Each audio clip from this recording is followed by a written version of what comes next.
Well, hello everybody, the History Guy here, and it's time for another first look and review of a brand new game that just came out today, March 1st, on Steam. It's currently, I believe, $21 on Steam. It's normally $24.99, but there's a bit of a discount right now. And this is a full release. It came out just this morning, and I'm ready to dive in. It's called Dawn of Man.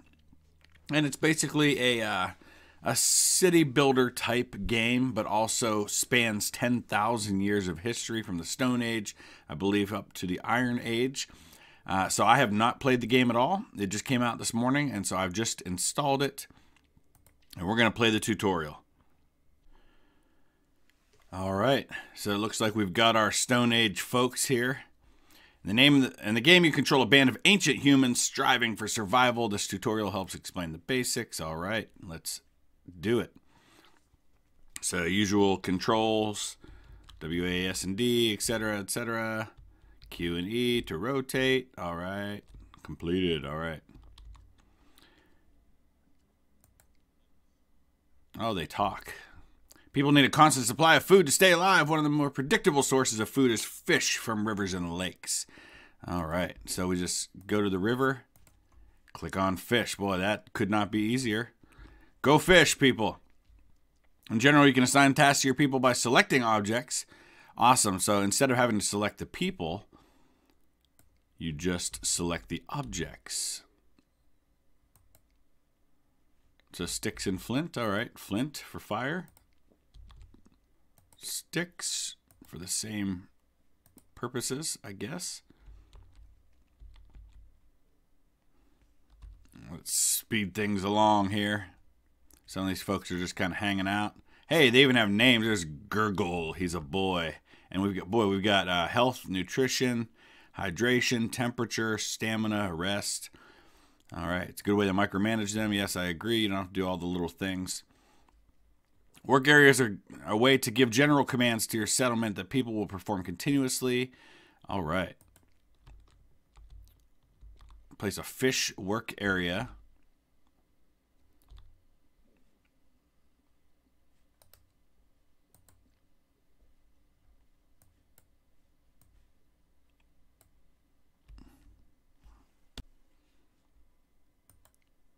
All right, so we are going to gather sticks in this area here. Yes. Gather fish in this work area here. Guess we got to get it just right. Nice. Collect and harvest wild plants from here. Okay, cool. And obtain flint. Nice. That's awesome. Pretty simple. I like that. By default, only one person at a time will go to any given work area, but you can increase this if required. Oh, we got a little sign here for the work area, and we can say how many people can work there. Nice. That's pretty cool.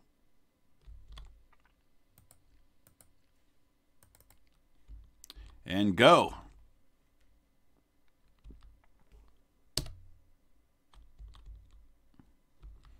So it's pretty, I mean, it's pretty much like most games like this. You start now by collecting resources, then you're going to start building stuff. They'll do it until the limit is reached. Berries can only be gathered in the summer. Other resources in the game can only be gathered in a particular season. Well, darn, but that makes sense. Crafting, now we can make some hunting tools. All right, let's build ourselves a crafter. Where shall we build him? Oh, I don't know. Right here in the center somewhere. Nice.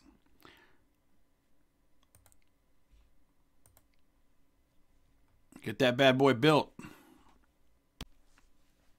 To craft tools, select the crafter and click a tool recipe. We're going to make some wooden spears to hunt some animals and some bifaces to butcher them. Okay, cool. So it's a cutting tool. Some wooden spears. Awesome.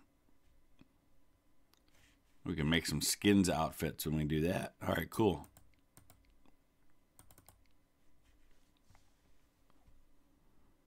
Let's speed this along. So we get additional knowledge when we gather a certain amount of resources. So I see that down here. Every time I gather 10 flint, I add +1 to knowledge. I guess maybe that's how we do resources or research. I don't know. I guess we're going to find that out. All right, we have the tools we need to go hunting. So let's do it. Hey, we have a fire.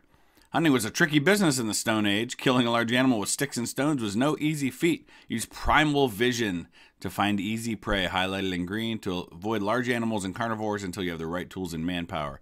To hunt an animal, click it, and then select the hunting button. All right, so where is my primal vision? Right here. Okay, cool. So now we can see what's going on. All right, cool. Where's a close by animal that would be easy to kill? Oh, we got some things over here. What do we got here? Donkeys? Those look like donkeys. Oh, it's a wild horse. I don't know that we want to kill a wild horse. All right, here's a reindeer. I think we're going to go after the reindeer. That should be a good one to go after. Wait for people to hunt the animal. Let's speed things along. Oh, the reindeer's coming my way. How nice of him. Along with a donkey. Look at him coming right into my killing zone. How very nice. All right, we got him. Perfect. Once the animal's been hunted, your people will butcher it and return the resources to camp. So I don't have to tell them to do that. That's cool. When hunting in this manner, your people will decide how many of them to send based on the difficulty of the prey. That's cool. I love that things are intuitive. You don't necessarily have to make all the stupid decisions for them. Micromanagement. Sometimes you might want more control over your people's actions. So you can do that, select a few people, then right-click on a terrain or target. Especially useful for hunting at the beginning of the game when resources and manpower are limited. Butcher that reindeer. Sorry, Rudolph. We needed some food. So send 2 people to hunt the same animal. All right, so I guess we got to find said 2 people.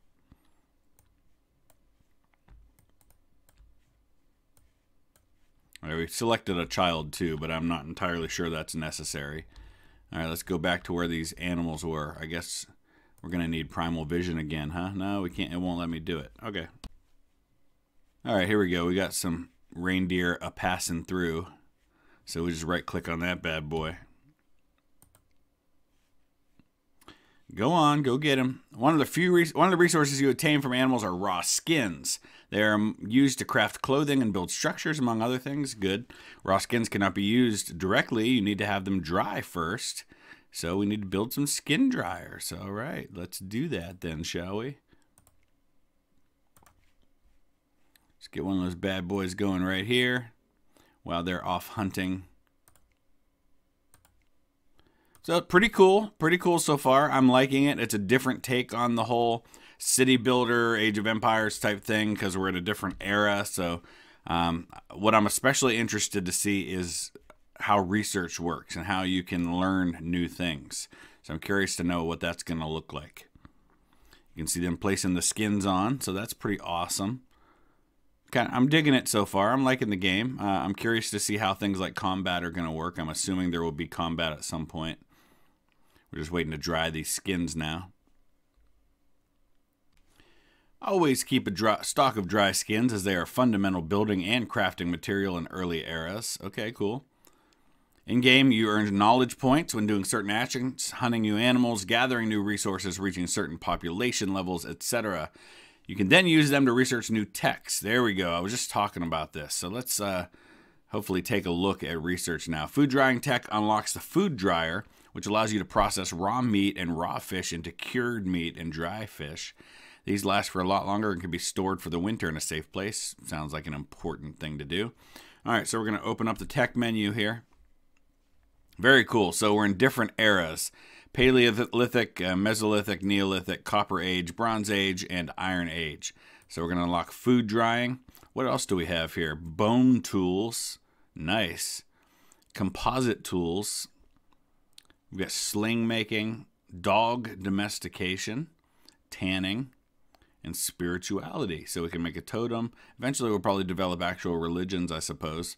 Mesolithic's going to get into stone polishing, pottery, archery, very nice, grain processing. So at that point we'll be able to farm, hunter-gatherers, turn into farmers, pulse processing, Serial domestication, sledge making, that's cool. Then Neolithic, we get into underground mining, flint, copper, tin, iron, thatching, that'll make some actual huts then.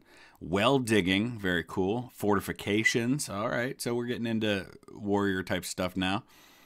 Flax domestication, pulse domestication, cereal, goat, sheep, and pigs. And then we're starting to farm animals, weaving, stilting, megalithism. So we can make our Stonehenge and stuff at that point. Copper Age, copper smelting. And that's what actually unlocks the Copper Age era, I see. Fruit tree domestication, rye domestication, cattle domestication, donkey, the wheel. Oh, the invention of the wheel. Bronze Age. We're going to be able to get into things like masonry, build walls, sword making, composite archery, brewing, horse domestication, then finally iron smelting, steel making, hydroelectric power. Well, not hydroelectric because there's no electric. Hydropower. Reinforced fortifications, and baking. So all very cool. I'm excited about the possibilities here. All right, so we're building our storage hut and the food dryer. So now that I unlocked food drying, those things are happening. First structure, storage tent, knowledge +1. I'm looking up here in the top left too, just to see my raw resources. I've got 10 cured meat and 3 raw meat. I've got 7 raw fish, 2 vegetables, 7 sticks, 11 flint, 3 bone, 5 raw skin, 4 dry skin, 6 spears, 3 knives, 2 fishing tools, 7 skins outfits, and 7 leather outfits. All right, so we've completed our food dryer. Hopefully they automatically use that. I'm assuming that's the case. Yep, they're bringing over the reindeer meat and hanging it on the food dryer. I love that they automatically do such things and don't require me to tell them to do such things. Certainly makes things a little easier. So they're going to produce 1 unit of cured meat and dry fish. All right, we've completed our dry meat and dried fish, our cured meat and dry fish. Always dry your food and keep it in a storage structure to preserve it for as long as possible. Seems pretty simple. Manually producing every item is tedious and inefficient, I agree. You can right-click on a recipe to toggle continuous production. Your people then keep producing the item until the resource limit is reached. Awesome. So let's look at that here. All right. Continue to produce those, and wooden spears and wooden harpoons even. They will now continually produce the tools until the resource limit is reached. Note that some recipes are set to continuous production by default. Okay, cool. If everyone is well fed and taken care of, your settlement will reach a high level of welfare and prestige, and more people will want to join it. So that's a basic concept for a lot of these games, is that when happiness is high and things are going well, that's how you add additional people to your settlement. For new people to join the village, you have to build enough residence buildings to accommodate the new population, or they will not come. If you build it, they will come. All right. Let's make some new tents. All right, there's one for some folks there. And let's get another one going here. Awesome. And if you build it, they will come. So let's see those new folks arrive. Okay, we're nearly there. We've got our second tent built. Now, new humans will want to join your settlement. Note that your settlement can also grow when your people reproduce. All right. Hey, people, do that inside the tent, okay? This plays a more important role when you reach a larger population, as you can have a large number of births. Yeah, makes sense. You now know the basics on how to run a settlement. Note that there are quite a few other mechanics in the game that are not explained here. All right, so we're going to just play through a little more of the game, I think, and I'll show you some of the highlights. So we'll just continue that particular village that I had already started. All right, so I can actually continue that one. It keeps kicking me back out when I try to load it. So let's look at when you start a new game. This is what you get. You get free play scenarios. You can start at Continental Dawn. Once you've achieved 5 milestones, you can do the Northland. So it looks like you're up in the snow. That's pretty cool. I like the idea that it gives you completely different starting scenarios for a different kind of challenge. So I'm excited to dig into some of that. So here are the challenges, and you have to complete 5, or no, those are milestones. I guess those are probably different. The Long March, Temple of the Sun, Before Dawn, the Shepherds, Stone Age, Middle Age, And then community scenarios, looks like eventually people can create their own, so that's pretty cool. I like that. I don't know yet if this game is moddable. I guess we'll have to look into that a little bit and see if that's the case, but I would imagine on some level there will be mods that will come out for it. So I'm going to go ahead and start a game, get caught up to the point where we were in the tutorial, and just play a little further into the game to get a little bit more of a glimpse into what the game looks like. And it looks like we get to pick our settlement name, so we'll go with History Guy Town. Sure, we'll go with that. We can choose the location, emerging streams, mountain lake, twisty river, forest river. All right, I like that. Normal, hardcore. Okay, so we'll just go with normal. History Guy Town, forest river. All right, let's do this. All right, well, we're into the what appears to be the first winter, and we've got some wild boars that just are hanging out in the village that I've created here. So we're gonna go grab those bad boys as quick as I can. There's also this giant wild boar that's roaming around, and there's some bears, and there's this rhino out here in the woods. It's kind of making me nervous, like he wants to just destroy one of my children when they wander into the woods. So we got our first boar. I've got everything that I had in the tutorial built, and now we're working on other things. And let's see what's happening here. We're getting very close to being able to... I do have 6 knowledge now, so what do we want to build next? Tanning allows me, or that gets me toward tanner, weaver, sledge making, leather outfit. Okay, that feels like that would be a good thing to have, especially right now with this time upon us. I've also acquired bone, so I guess we'll probably be able to build a tanner now. So let's take a look. These are all just storage areas. Production, here we go. Tanner, yes. Let's get a tanner built. Looks like that's just kind of out in the open. So we've got our first new human has joined the settlement. Oh, 2 actually. Apparently there's a storm coming. All right, so I guess that's good to know. Here come. I hope it doesn't destroy my settlement, because it seems like wood might do that to my settlement. The rain's coming down, and it's interesting. It's falling at a different angle than the last time it fell. So that's actually kind of awesome that it rains differently at times, depending on how you're looking at it. And I love the lightning and everything. It really gives you that feel like you're in the middle of a storm. We're in the beginning of spring here, so hopefully the storm doesn't do anything really bad to me. All right, I've acquired 5 knowledge again, so now I want to get bone tools, because that'll get me toward composite tools, which will allow me to do, among other things, chop down trees, which will be really nice to have for wood. So we'll see what that allows me. I'm still waiting on my tanner to be built, but let's see if anything else. I guess not. There's nothing else I can build right now that hasn't already, but maybe my crafter can do such things. Yep, we can make bone spear and bone harpoons now. So that turns off wooden spoon and spear and harpoon production in favor of the new ones. So a trader has arrived, and we're seeing what the trader has in stock versus what I have in stock. And I suppose if we really wanted to, it looks like we might be able to get some composite tools, but I'm not entirely sure I've got anything of enough value to make up for that, and I really don't. So that's something that's a little above my ability right now, but the log would help me to get the tanner. So that's actually really helpful. And if I just give him some flint, we get the log. Thank you. Now we can finish the tanner, because until I had the tool to cut down trees, I couldn't build the tanner myself because I needed that log. So now it can be completed because we got the log from the trader. So that's excellent news. I'm going to start producing leather, which will help us to stay a little warmer. I'm having a little trouble with hunting.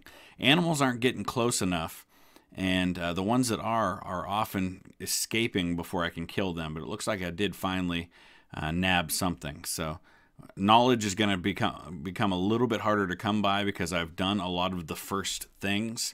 Every time you do something for the first time, gather a resource, kill a particular type of animal, you get knowledge points for that. So obviously that's no longer available to me with a lot of the things that I got. So Oh, but it looks like once you get 5 of them, you also get a knowledge point. So that's cool.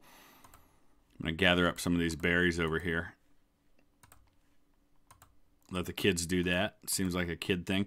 There's a bear just kind of wandering past one of my children as they're standing there gathering berries. I'm glad the bear didn't decide to eat me. All right, well, remember that stuff about the bear? Well, the bear just came into my village and attacked, and we killed it. So now we've got a giant bear dead in the middle of my village, a cave bear. We're going to get 3 raw skin, 4 raw meat, and 2 bone from said bear.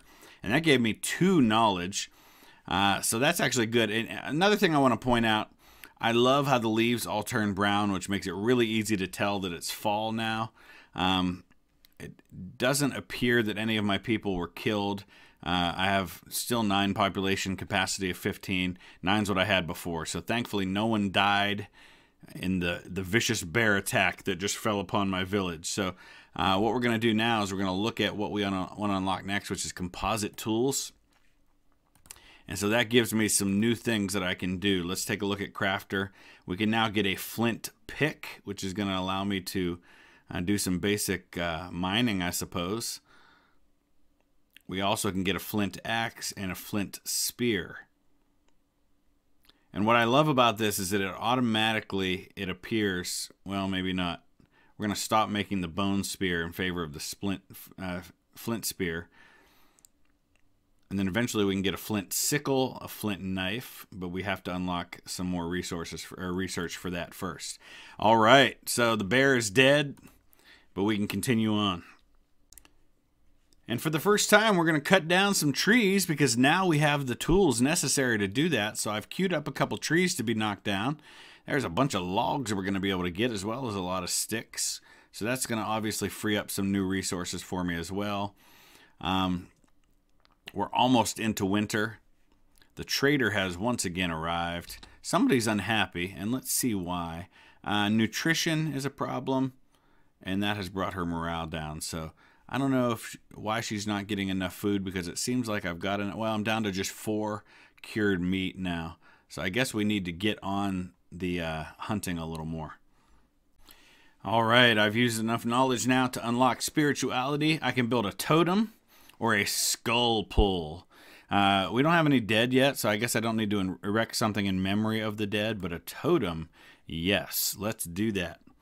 Get ourselves a little spiritual structure that looks pretty fancy. Let's go ahead and get that thing going. I survived the winter and earned a couple points for that, apparently. So some of my people are quite unhappy, but they press on and they continue to work. And I don't know why Troigor is not well, it's because he's an old man. I guess that might be why. So maybe he's about to die. Who knows? We've started gathering tannin, which means I can start producing some leather in exchange for the skin clothing that I've been wearing so far. And we once again have unlocked, gotten 5. So let's unlock sling making. All right, so our totem's complete.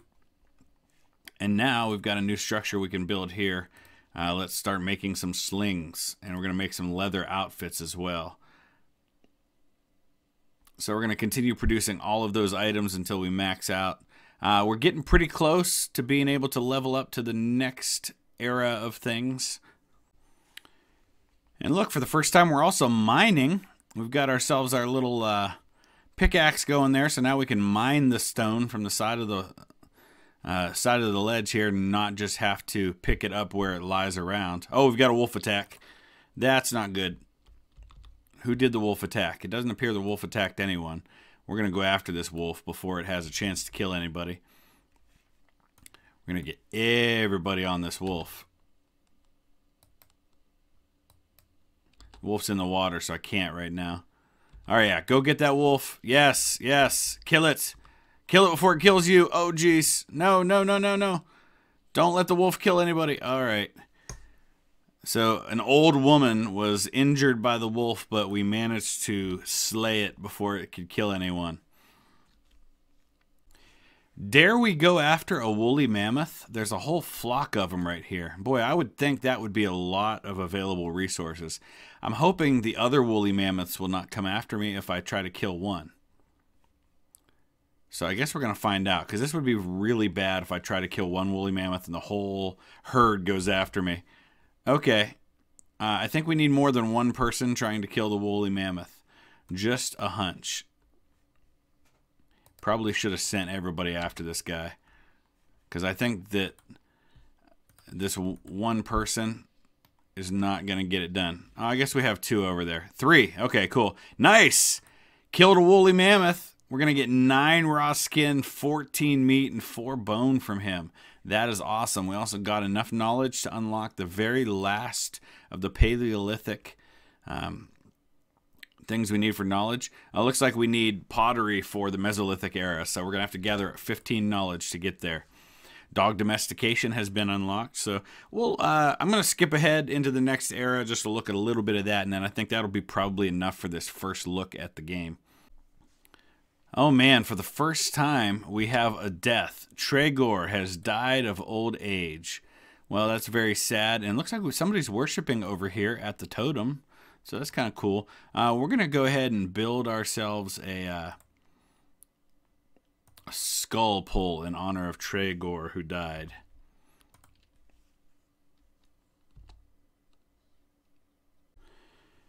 Man, things are getting popular. I just added 3 new settlers to my camp. I'm up to 14 now.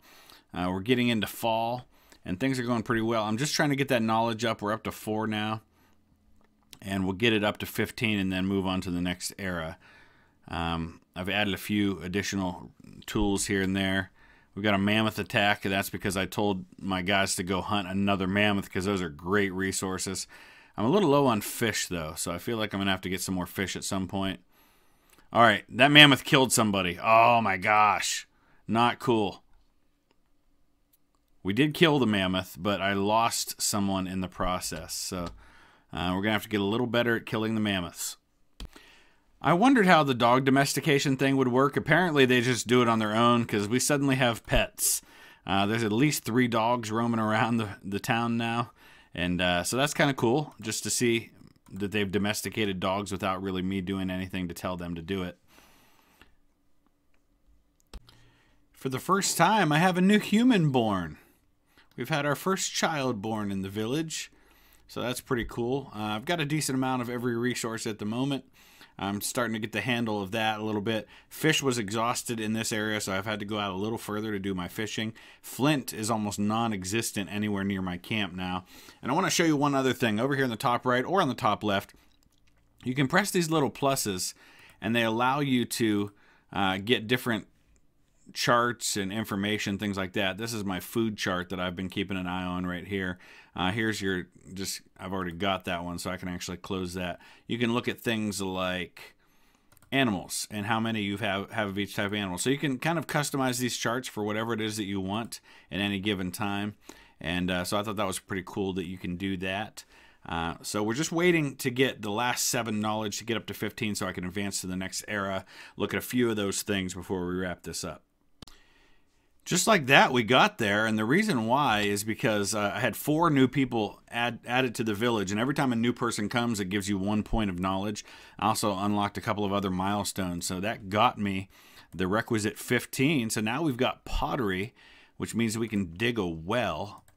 So I'm pretty excited about that. It's the little things, you know? So let's take a look here. I guess that would be under production, perhaps, maybe not. Storage, no, we're gonna have to look and see where that is. So transportation, that's gonna click on this here. Transports will greatly increase the efficiency of your settlement. Some resources like log, stone, copper ore, tin ore, and iron ore are heavy and difficult to carry around. Only adults can transport them if you have sledges and carts, so that helps with that. Pottery's unlocked. The ability to transport and store water. So well digging is actually another separate knowledge that I don't have yet, and that comes in the Neolithic era, but it does allow me to transport said water. Let's look at our crafter for just a second here. We don't really have anything new except for the already produced items. Alright, so I guess we just click on an area and tell them get water, and that's all we need to do now that we've unlocked pottery. So let's go ahead and see what happens when we do that. I guess that'll help with hydration. Here we got somebody gathering water, which they then, I guess, will take back to their tent. Our trader has arrived yet again. And we've got some pulses, which look like they're some kind of bean. I feel like that's probably a nice thing to be able to add some more of. We'll trade some logs because we seem to have those in generous supply right now, as well as bones. All right, cool. So we added a new type of food, and that gave me knowledge as well. We had another cave bear attack, but the nice thing is now I have unlocked archery, which means I now have 5 bows, which is going to make hunting a whole lot easier than it was before. So those are the best weapons that I currently have available to myself. That's certainly going to improve things a little bit. Looking ahead here now, next things are going to be grain processing and pulse processing. Eventually then we're going to get into a whole lot more, but I'm going to stop there because you've got a decent overview of what the game has, and really it's just a matter of progressing and getting into these new things. I would imagine at some point there's going to be some sort of combat, or else there wouldn't really be a need for walls, unless the walls are just there to protect me from animals and things like that. But you have a basic idea of what the game's all about. Let me know your thoughts, your questions, if there's anything you want me to address. I'm going to continue to play the game on my own just to learn it and get better at it. That way, if at some point I decide to do a series on this, which I probably will, I'll have a much better idea of how the game works, and I can get moving a whole lot faster. So in the meantime, please hit that thumbs up. Please subscribe if you haven't already. And let me know in the comment section below if this is a game you'd be interested in seeing a series in down the road. I've got a lot of other things going, so it might be a little while, but at least we know. And hey, there's a bird flying. That's kind of cool. All right, so that'll be it for now. So thanks for watching, guys. We'll see you again soon.